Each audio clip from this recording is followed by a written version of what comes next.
श्री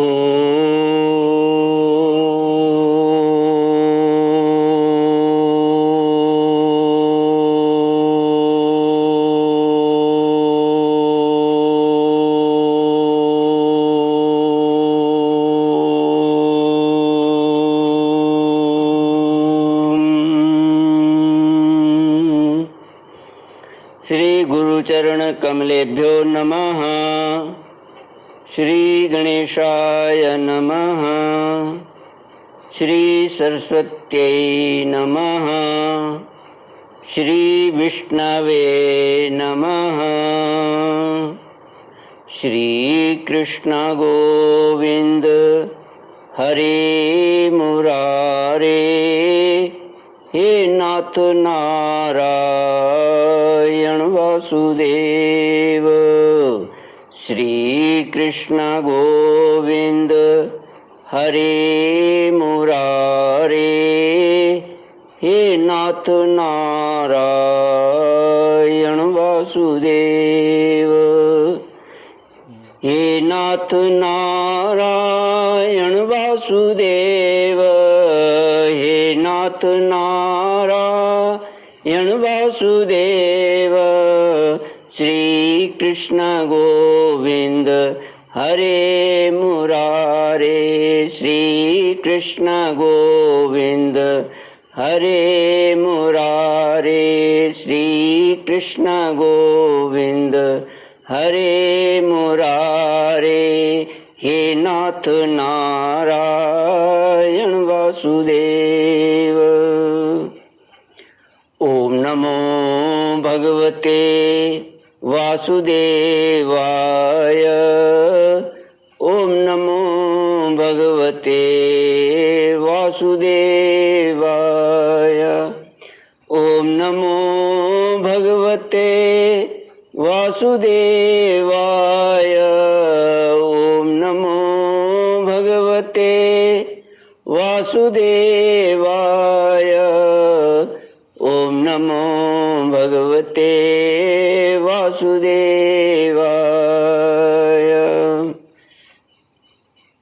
कृष्णाय वासुदेवाय हरये परमात्मने प्रणत क्लेशनाशाय गोविंदाय नमो नमः।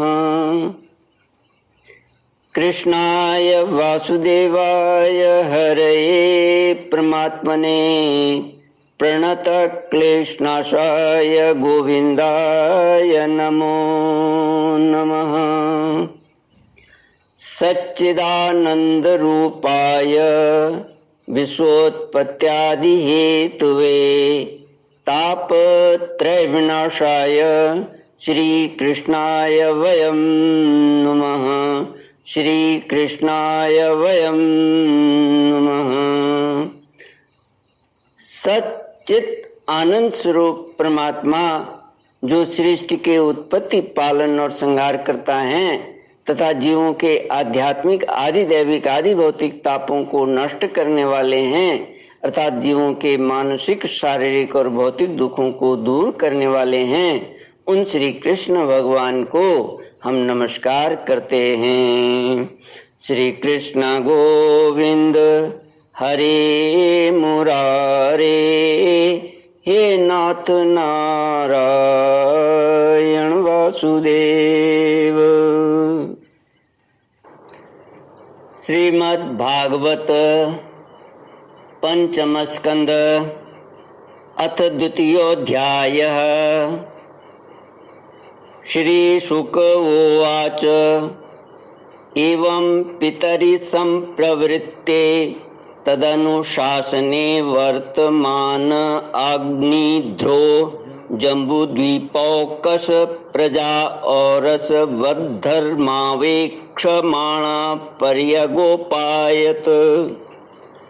स च कदाचित् पितृलोक काम सुरवर वनिता क्रीडाचल द्रोण्यां सुरवर वनिता क्रीडाचल द्रोण्यां भगवन्तं विश्वसृजां पतिमा वृत परिचर्योपकरण आत्मैकाग्रेण तपस्व्याराधयां बभूव। श्रीमद् भागवत पंचम स्कंद द्वितीय अध्याय, दूसरा अध्याय, पांचवा स्कंध। अग्निध्र चरित्र। श्री सुखदेव जी कहते हैं, पिता प्रियव्रत के इस प्रकार तपस्या में संलग्न हो जाने पर राजा अग्निध्र उनकी आज्ञा का अनुसरण करते हुए जम्बूद्वीप की प्रजा का धर्मानुसार पुत्रवत पालन करने लगे। एक बार वे पितृलोक की कामना से सत्पुत्र प्राप्ति के लिए पूजा की सब सामग्री जुटाकर सुर सुंदरियों के क्रीड़ा स्थल मंदराचल की एक घाटी में गए और तपस्या में तत्पर होकर एकाग्र चित्त से प्रजापतियों के पति श्री ब्रह्मा जी की आराधना करने लगे। आदिदेव भगवान ब्रह्मा जी ने उनकी अभिलाषा जान ली, अतः अपनी सभा की गायिका पूर्वचित्ती नाम की अप्सरा को उनके पास भेज दिया। अग्निध्र जी के आश्रम के पास एक अति रमणीय उपवन था। वह अप्सरा उसी में विचरने लगी। उस उपवन में तरह तरह के सघन तरुवरों की शाखाओं पर स्वर्णलताएं फैली हुई थीं। उन पर बैठे हुए मयूर आदि कई प्रकार के स्थलचारी पक्षियों के जोड़े सुमधुर बोली बोल रहे थे। उनकी षड्जाति स्वर युक्त ध्वनि सुनकर सचेत हुए जल कुक्कुट, कारंडव एवं कलहंस आदि जल पक्षी भांति भांति से कूजने लगते थे। इससे वहाँ के कमल वन से सुशोभित निर्मल सरोवर गूंजने लगते थे। पूर्व चित्ती की विलासपूर्ण सुललित गतिविधि और पाद विन्यास की शैली से पद पद पर उसके चरण नूपुरों की झनकार हो उठती थी। उसकी मनोहर ध्वनि सुनकर राजकुमार अग्निध्र ने समाधि योग द्वारा मूंदे हुए अपने कमल कली के समान सुंदर नेत्रों को कुछ कुछ खोलकर देखा तो पास ही उन्हें वह अप्सरा दिखाई दी। वह भ्रमरी के समान एक एक फूल के पास जाकर उसे सूंघती थी तथा देवता और मनुष्यों के मन और नयनों को आह्लादित करने वाली अपनी विलासपूर्ण गति, क्रीड़ा, चापल्य, लज्जा एवं विनय युक्त चितवन, सुमधुर वाणी तथा मनोहर अंगावयवों से पुरुषों के हृदय में कामदेव के प्रवेश के लिए द्वार सा बना देती थी। जब वह हंस हंस कर बोलने लगती तब ऐसा प्रतीत होता मानो उसके मुख से अमृतमय मादक मधु झर रहा है। उसके निःश्वास के गंध से मदांध होकर भौरे उसके मुख कमल को घेर लेते, तब वह उनसे बचने के लिए जल्दी जल्दी पैर उठाकर चलती तो उसके कुचकलश, वेणी और कर्दनी हिलने से बड़े ही सुहावने लगते।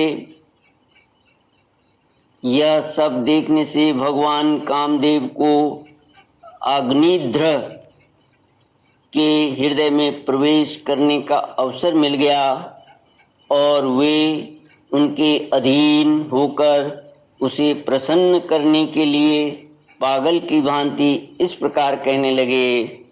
श्री कृष्ण गोविंद हरे मुरारे हे नाथ नारायण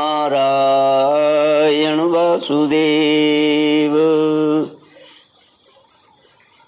मुनिवर्य, तुम कौन हो? इस पर्वत पर तुम क्या करना चाहते हो? तुम परम पुरुष श्री नारायण की कोई माया तो नहीं हो?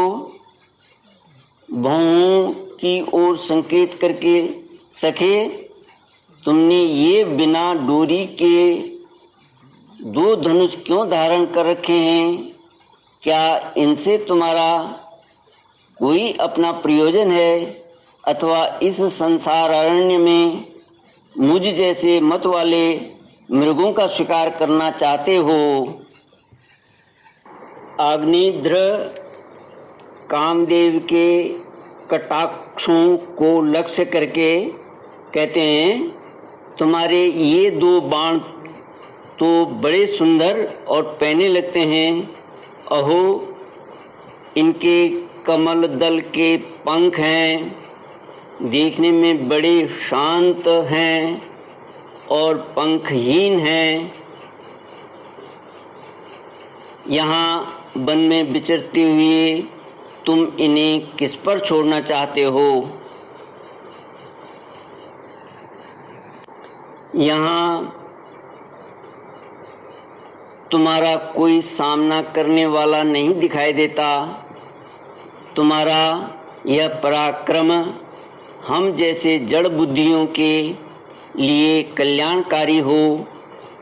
भौरों की ओर देखकर कहते हैं, भगवान, तुम्हारे चारों ओर ये जो शिष्यगण अध्ययन कर रहे हैं, वे तो निरंतर रहस्य युक्त सामगान करते हुए मानो भगवान की स्तुति कर रहे हैं। और ऋषिगण जैसे वेद की शाखाओं का अनुसरण करते हैं, उसी प्रकार ये सब तुम्हारी चोटी से झड़े हुए पुष्पों का सेवन कर रहे हैं।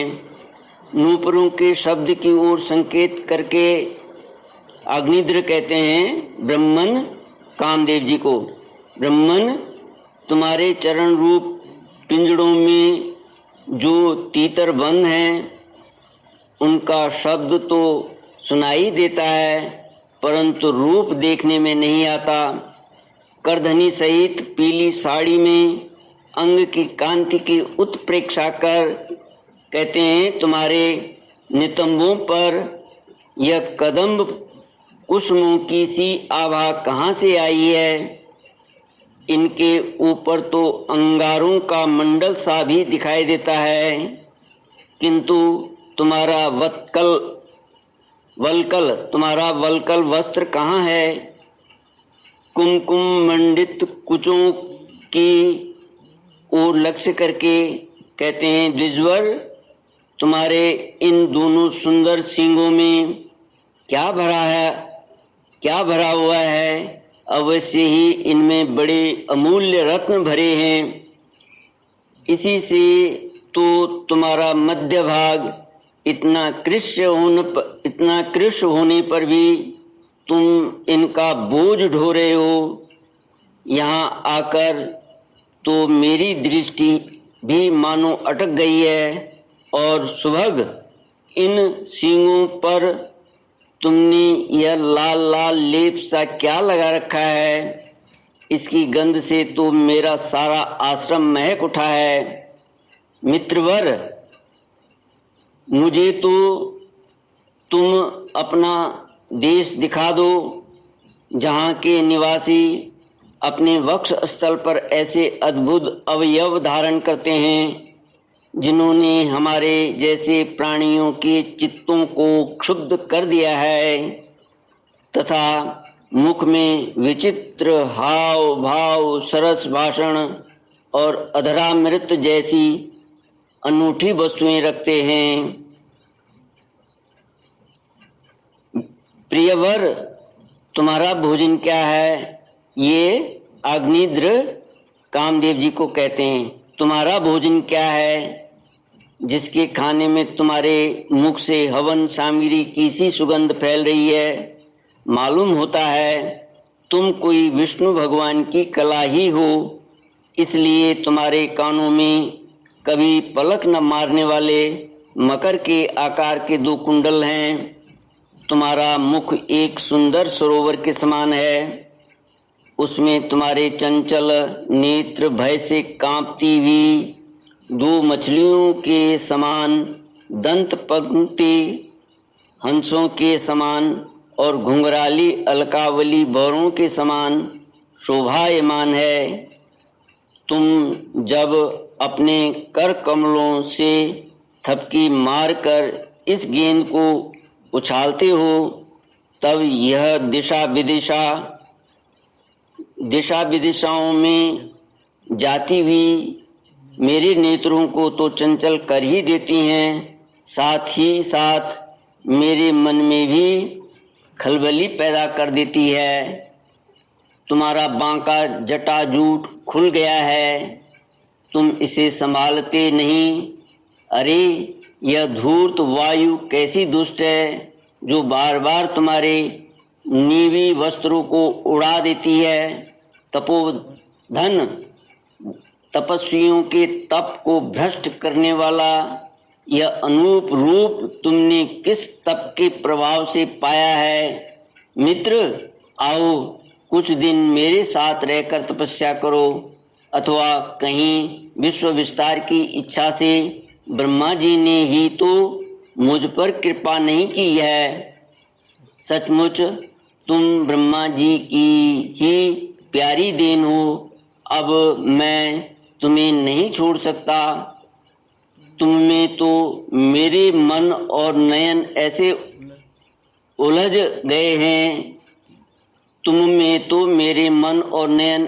उलझ गए हैं कि अन्यत्र जाना ही नहीं चाहते। सुंदर सींगों वाली, तुम्हारा जहाँ मन हो मुझे भी वहीं ले चलो। मैं तो तुम्हारा अनुचर हूँ और तुम्हारी ये मंगलमयी सखियाँ भी हमारे ही साथ रहें।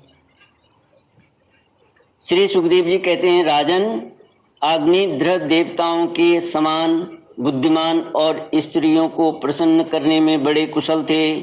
उन्होंने इसी प्रकार की रति चातुर्यमयी मीठी मीठी बातों से उस अप्सरा को प्रसन्न कर लिया। वीर समाज में अग्रगण्य अग्निध्र की बुद्धि, शील, रूप, अवस्था, लक्ष्मी और उदारता से आकर्षित होकर वह उन जम्बू द्वीपाधिपति के साथ कई हजार वर्षों तक पृथ्वी और स्वर्ग के भोग भोगती रही। तदनंतर नृपवर अग्निध्र ने उसके गर्भ से नाभि, किमपुरुष, हरिवर्ष, इलावृत, रम्यक, हिरण्मय, कुरु, भद्राश्व और केतुमाल नाम के 9 पुत्र उत्पन्न किए। इस प्रकार 100 वर्ष में प्रतिवर्ष एक के क्रम से 9 पुत्र उत्पन्न कर पूर्व चित्ती उन्हें राजभवन में ही छोड़कर फिर ब्रह्मा जी की सेवा में उपस्थित हो गई। ये अग्निध्र के पुत्र माता के अनुग्रह से स्वभाव से ही सुडौल और सबल शरीर वाले थे। अग्निध्र ने जम्बूद्वीप के विभाग करके उन्हीं के समान नाम वाले 100 वर्ष भूखंड बनाए और उन्हें एक एक पुत्र को सौंप दिया। तब वे सब अपने अपने वर्ष का राज्य भोगने लगे। वर्ष देश अपने अपने देश का राज्य भोगने लगे। महाराज, अग्निध्र दिन दिन भोगों को भोगते रहने पर भी उनसे अतृप्त ही रहे। वे उस अप्सरा को ही परम पुरुषार्थ समझते थे, इसलिए उन्होंने वैदिक कर्मों के द्वारा उसी लोक को प्राप्त किया जहाँ पितृगण अपने सुकृतों के अनुसार तरह तरह के भोगों में मस्त रहते हैं। पिता के परलोक सिधारने पर नाभि आदि 9 भाइयों ने मेरु की मेरु देवी प्रतिरूपा उग्रदंष्ट्री लता रम्या श्यामा नारी भद्रा और देववीति नाम की 9 कन्याओं से विवाह किया। श्री कृष्ण गोविंद हरे मुरारे हे नाथ नारायण वासुदेव। इति श्रीमद्भागवते महापुराणे पारमहंस्यां संहितायां पंचमस्कंदे अग्निध्रवर्णनम नाम द्वितीयोऽध्यायः। ओम पूर्णमद पूर्णमिदं पूर्णात् पूर्णमुदच्यते पूर्णस्य पूर्णमादाय पूर्णमेवावशिष्यते। ओम शांति शांति शांति। हरि ओम श्री गुरुभ्यो नमः। हरि ओम।